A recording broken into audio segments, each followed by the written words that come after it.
كنا لما تجينا الوجبات هذه اللي كنا نديروها، وهي وجبه خاصه وجبه الطعام، الوجبه اللي كانت تديرها بالاكل، وزيد الاكل اللي كنا احنا ناكلو ما كناش ناكلو في الصحون الصغيره، احنا كنا نستعملوا واحد الصحون الكبيره المصنوعه من الخشب والقصعه كما نقولوا احنا، والماكله كنا ناكلوها يعني العائله تتلم، واحنا كنا العائله متكونه من 8 افراد، 8 والاب والام نتاعي.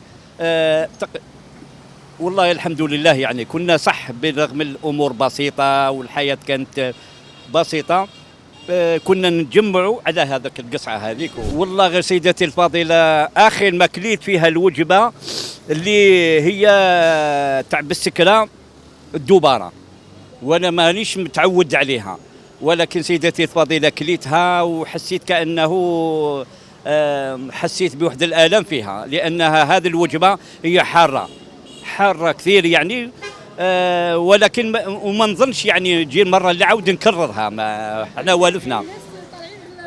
اكيد واحنا ماناش متعودين، المنطقه اللي رانا فيها في الجزائر العاصمه ماهيش منطقه نتاع اللي موالفين بالحار. تقريبا حوالي بالك واحد من المشروبات ولا كاش، تقريبا واحد 2500 دينار يعني في الوجبات تسقى منا. بكري كانت تلحق الاسعار شويه، وكانت حتى الراتب كان قليل، ماهوش كيما دوك.